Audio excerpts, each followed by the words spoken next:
Hujambo, karibu katika Dream Media habari, lakini kwanza ni machache kati ya mengi tuliokuandalia kwa siku ya leo. Wazazi na walezi jijini Mbeya wameshauriwa kuwa mstari wa mbele katika kuwapatia watoto wao elimu ya makuzi na malezi ili kuepukana na utoaji mimba usio salama, vile mimba za utotoni. Kundi jipya la usambazaji wa misaada lenye utata linaloungwa mkono na Marekani na Israeli limeanza kufanya kazi huko Gaza, zikishuhudiwa shehena ya lori ya chakula ikipelekwa maeneo salama na kwamba imeanza kusambazwa kwa watu. Na katika michezo, timu ya Simba imeendelea na maandalizi ya mchezo wao wa kesho wa ligi kuu soka Tanzania bara dhidi ya kikosi cha Singida Black Stars, mchezo utakaochezwa katika dimba la KMC Complex majira ya saa 10 kamili jioni. Taarifa hii ya habari inapatikana kupitia akaunti yetu ya YouTube ya Dream Media TZ, lakini pia tufuatilie kupitia kurasa zetu za mitandao ya kijamii za Facebook Dream FM na Instagram na X ni Dream FM TZ. Na sasa ni muda wa kuziangazia kwa kina taarifa tulizokuandalia kwa siku ya leo, na uko nami Brown Tinda.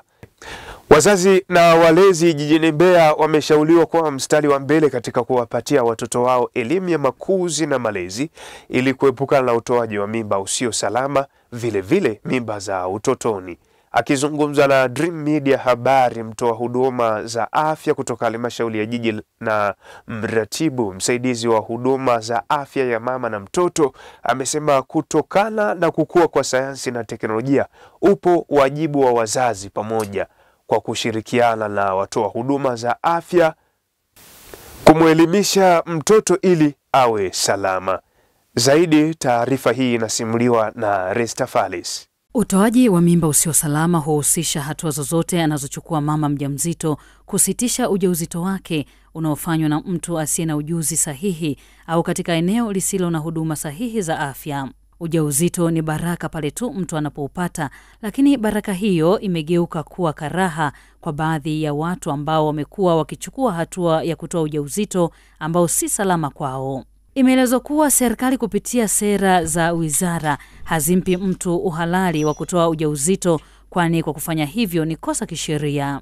Zena Sambala ni mtoa huduma za afya kutoka halmashauri ya jiji la Mbeya na mratibu msaidizi wa huduma za afya ya mama na mtoto. Anasema kitendo cha kutoa ujauzito kunasababisha madhara makubwa ikiwemo kutokwa damu nyingi. Zena Sambala ni mtoa huduma za afya kutoka halmashauri ya jiji la Mbeya na mratibu msaidizi wa halmashauri za afya ya mama na mtoto. Anasema kitendo cha kutoa ujauzito kunasababisha madhara makubwa ikiwemo kifo. Mimba huku mtu anaweza kaishiwa damu, unaona, akapoteza maisha. Kwa hiyo madhara makubwa yanayoonekana, mtu mwenyewe anaweza kupoteza maisha, akaambukizwa magonjwa, akaharibu kizazi chake, baadaye amekuja kuua vizuri, anataka aanzishe familia zake, unakutana kuwa hawezi na kupata watoto. Inawezekana huyo mtoto aliyemtoa ndio alikuwa huyo asije kupata tena mtoto baadaye, lakini bado kisaikolojia anakuwa hayuko salama. Kuhusu mila na desturi, Sambala anaeleza kuwa bado ni kikwazo kwao katika kuwafikishia elimu wananchi, huku akisema wao kama halmashauri bado wanaendelea kuwapatia licha ya vikwazo hivyo. Na hata nikikuuliza mwandishi mwenyewe, ulikaa siku moja na wazazi wakakwambia kwamba utakuwa hivi na hivi na hivi. Kwa hiyo wazazi wanakuwa na hofu kusema nikianza kumwambia habari ya makuzi yake labda ndio namfundisha mtoto akachokona. Kumbe sasa hivi ni utandawazi, watoto wanajua hata kabla tujawaambia. Umeona? Kuna mitandao, kuna nini, hivyo vitu vingi watoto wanajua. Kwa hiyo tuwaambie ili hata anavyoenda kuona kwenye mtandao ajue mama aliniambia, baba aliniambia au wangu aliniambia hivyo. Kwa hiyo ni mabadiliko tu yaliyoko, ni mapokeo yaliyoko kutoka zamani, lakini sasa tunataka tubadilike kulingana na wakati wenyewe unavyowapeleka vijana.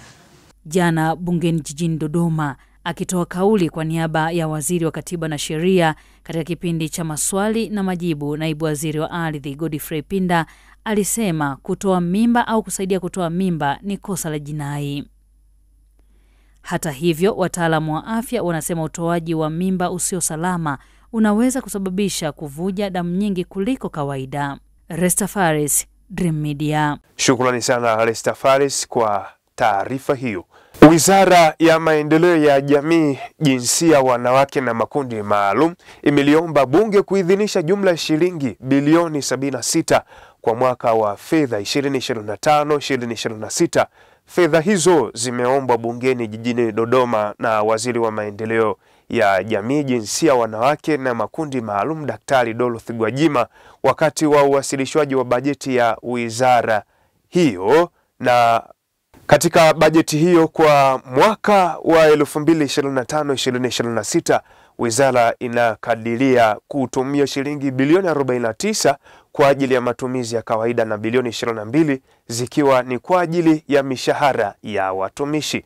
Zaidi tumsikilize Waziri Dorothy Gwajima.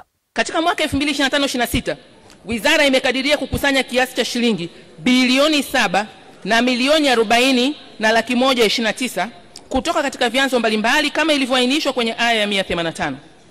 Kuhusu matumizi ya kawaida, Mheshimiwa Naibu Spika, katika mwaka 2025-26, wizara inakadiria kutumia kiasi cha shilingi bilioni 49 milioni 115 laki 697 kwa ajili ya matumizi ya kawaida.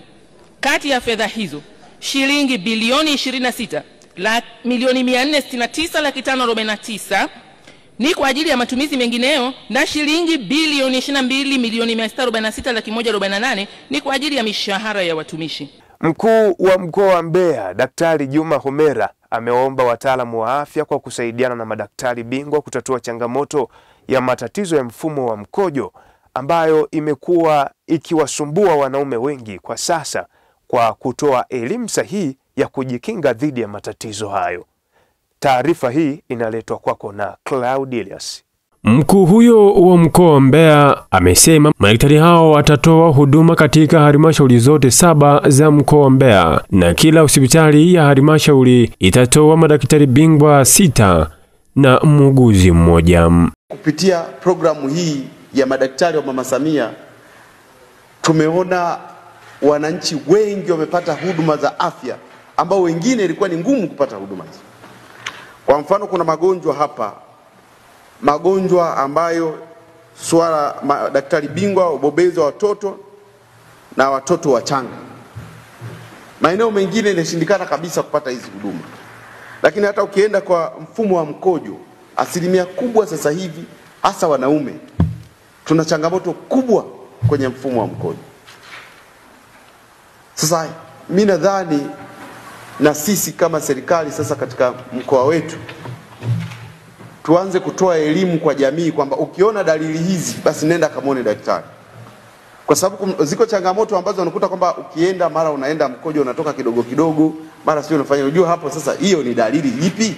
Kwa hiyo lazima wananchi waweze kupata elimu hiyo sasa, ili madaktari bingwa wakifika watusaidie zaidi kutoa huduma za afya vizuri zaidi. Destelia Nanyanga ni mratibu wa madaktari bingwa wa Mama Samia wanaotoka kwenye hospitali ya rufaa hapa nchini. Amesema pamoja na kutoa huduma kwa wananchi wa mkoa wa Mbeya, ujio wa madaktari hao utalenga kuwajengea uwezo madaktari wa hospitali za wilaya ili kuendelea kutoa huduma hizo. Awamu ya 3 tunaenda katika hospitali za halmashauri katika kutoa hizi huduma, lakini sambamba na kuwajengea uwezo watoa huduma walioko katika hivyo vituo, lakini na kuanzisha wodi za watoto wachanga.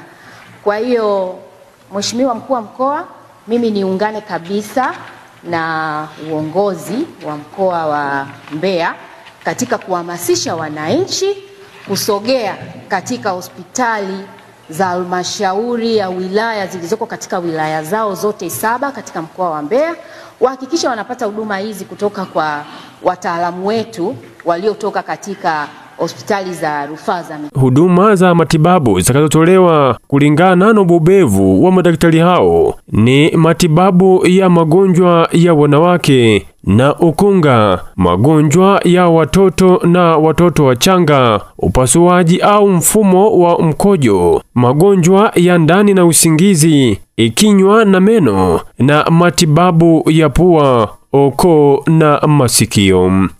Hata hivyo, madaktari hao watakaa mkoani Mbeya kwa takriban siku 6, ambapo tamati ya madaktari hao itakuwa ni Mei 31 mwaka huu. Asante sana Cloud Elias. Mtazamaji wa Dream Media, na kukumbusha kuendelea kufuatilia kurasa zetu za mitandao ya kijamii za Facebook Dream FM, Instagram na X ni Dream FM TZ.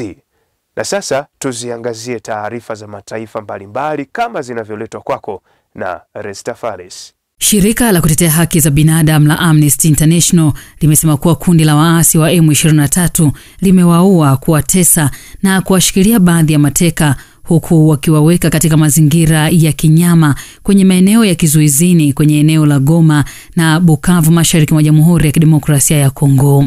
Ripoti iliyotolewa na shirika hilo imesema kati ya mwezi Februari na Aprili mwaka huu ilihoji raia 18 waliokuwa wafungwa, wanaume wote ambao walishikiliwa kinyume cha sheria katika maeneo ya kizuizini na M23 katika eneo la Goma na Bukavu, ambapo 9 kati yao waliteswa na wapiganaji wa M23. Kulingana na taarifa ya shirika hilo, ngozi iliyojivisha kundi la waasi wa M23 ya kuleta amani mashariki mwa DRC ni njia ya kuficha maovu wanayoyatenda dhidi ya wale wanaoamini kuwa wanaenda kinyume na matakwa yao. Vile shirika hilo limetoa wito wa kundi hilo kuachilia wale wanaoshikiliwa mateka mara moja, na kwamba wanastahili kuonesha ubinadamu kwa kila wanayemzuia na wawaruhusu kuwa na mawakili na familia zao.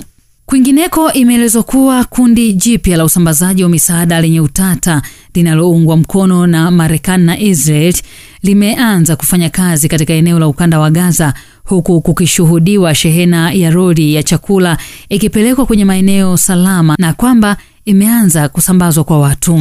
Kundi ambalo linatumia wakandarasi wa usalama wa Marekani wenye silaha linalenga kukwepa Umoja wa Mataifa kama msambazaji mkuu wa misaada kwa Wapalestina milioni 2.1 katika eneo la Gaza, ambapo wataalamu wanaonya juu ya njaa inayokuja baada ya kizuizi cha Israel kilichochukua wiki 11 sasa. Umoja wa Mataifa na mashirika mengine ya misaada yamekataa kushirikiana na mipango ya GHF ambayo wanasema inakinzana na kanuni za kibinadamu na inaonekana msaada wa silaha. Katika taarifa iliyotumwa kwa waandishi wa habari jana Jumatatu, GHF ilitangaza kwamba imeanza operesheni katika eneo la ukanda wa Gaza na kuwasilisha mizigo ya chakula kwenye maroli kwenye maeneo salama ya usambazaji, ambapo usambazaji kwa watu wa Gaza ulianza.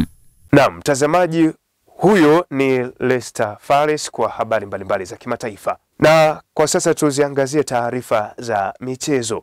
Timu ya Simba Sports Club imeendelea na maandalizi ya mchezo wao wa kesho wa Ligi Kuu Soka Tanzania Bara dhidi ya kikosi cha Singida Black Stars, mchezo utakaochezwa katika dimba la KMC Complex majira ya saa 10 kamili jioni. Huyu hapa Johnny Jerome akikuletea mkusanyiko wa habari mbalimbali za michezo.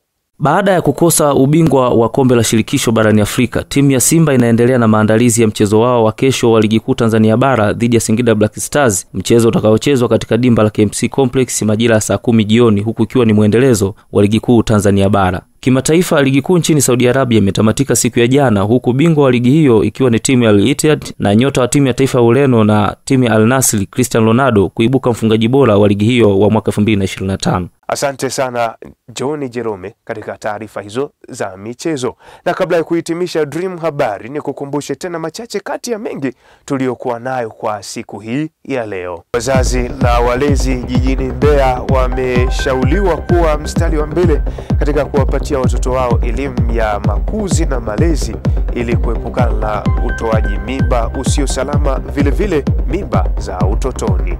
Kundi jipya la usambazaji wa misaada lenye utata linaloungwa mkono na Marekani na Israeli limeanza kufanya kazi huko Gaza, zikishuhudiwa shehena ya lori ya chakula ikipelekwa maeneo salama na kwamba imeanza kusambazwa kwa watu. Na katika michezo, timu ya Simba imeendelea na maandalizi ya mchezo wao wa kesho wa ligi kuu soka Tanzania bara dhidi ya kikosi cha Singida Black Stars, mchezo utakaochezwa katika dimba la KMC Complex majira ya saa 10 kamili jioni. Na huo ndio mwisho wa Dream Media habari. Endelea kutufuatilia kupitia kurasa zetu za mitandao ya kijamii za Facebook ni Dream FM na Instagram na X ni Dream FM TZ na kupitia akaunti yetu ya YouTube ya Dream Media TZ. Kwa heri, na mimi ni Brown Tinda.